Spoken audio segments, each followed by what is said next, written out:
Turns out trust in the media is closely linked to your political leanings. Democrats are far more likely to trust the media than Republicans. It's all part of a new study by the Knight Foundation. See that congressional aisle?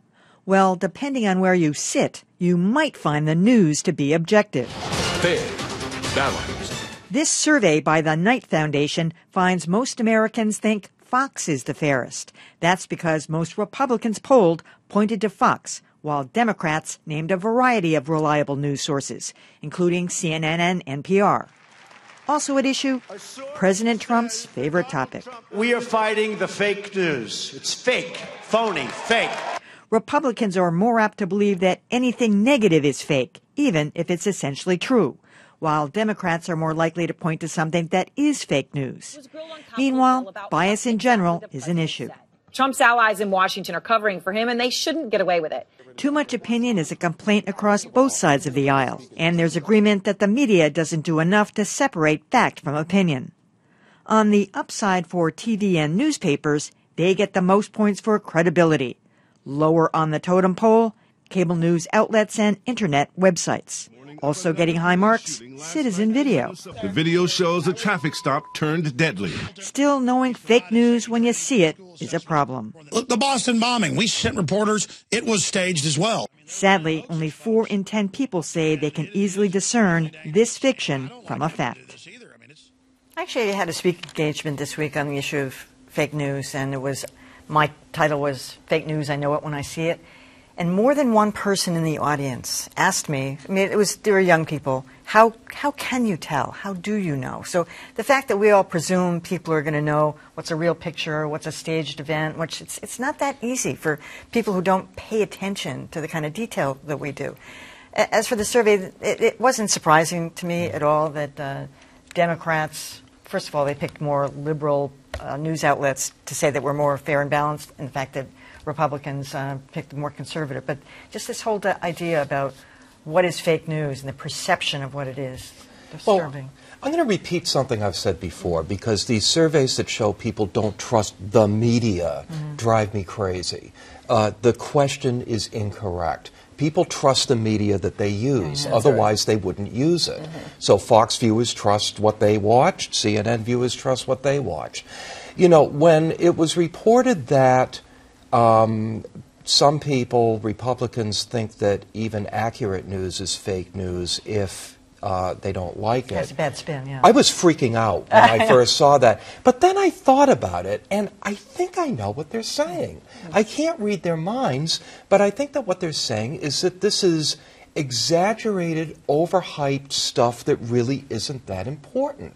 It makes me think years back to when a local news anchor here, Jack Cole, had to report a silly story that he didn't think was of any consequence. And afterwards he says, we'll be back with more alleged news after this. He got in trouble for that, and too. He got in a lot of trouble for that. But I honestly think that's what they're saying. I think they know it's true, but they're saying there's no importance to it. Yeah, that is true.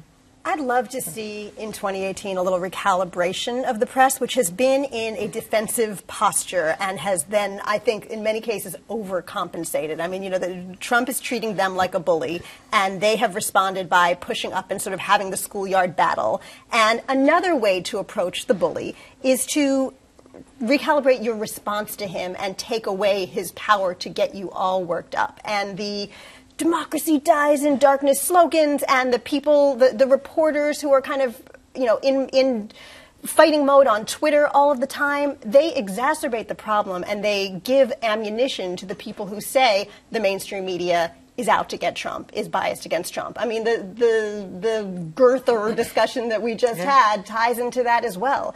I think the media needs to take a step back and look at the way the mainstream, the way they're presenting the negative news, the tone, the ferocity, the way Twitter and the social media presence of reporters, you know, ties with their reporting in the news outlets. I think a calibration's in order, recalibration. Well, all granted, but I think there's also, to me, the most disheartening piece of that report, which I think none of us were surprised at, is how effectively it demonstrated that Trump has been successful in labeling any news, whether it's fact-based or not, that is, it puts him in a negative light as being fake news, and how widely that attitude has been accepted, that facts don't matter as long as you've got Trump saying that it's fake. That I'm almost depressed that so many millions of people in the public are credulous about something that you can show is wrong. Now, I agree. I think the media does overhype this, and to that extent, they're like, the boy saying the sky is falling too often. But you can't overlook the fact that the press is pushing back and responding directly because they're highly frustrated that I think that this accusation has taken hold. And it's frightening. I thought John McCain's op-ed in the Washington Post essentially saying that a free press is essential to the survival of a democracy was important in taking on the president. And Jeff Flake's wonderful speech on the floor of the Senate raising the same thing. That was heartening. That was in some ways something encouraging in an otherwise negative, difficult week. Okay, but you're talking about people who are talking about the whole issue up here. Right. So down here on the ground with regular folk, it's the lack of media literacy. This is what I talk about all the time. How do you tell? There are ways. We can't go into them here at length. But you have to pay attention to it, and you have to put some energy into it. That's not something we teach, we know. And now around the country, people are saying we must teach it because nobody can discern what is a fact. In fact, in 2016, a group of scientists in California did a piece with young people. They're native digital people. They could not tell, right? They live on all of this stuff, and they could not tell, and the scientists issued an alarm saying this is a problem. If you're starting out with folks who understand the technology, who understand waves of information, and they cannot discern, they just grow into adults who cannot discern either. So as journalists, we have not always put an emphasis on helping people understand how to discern what we are saying is in fact truth.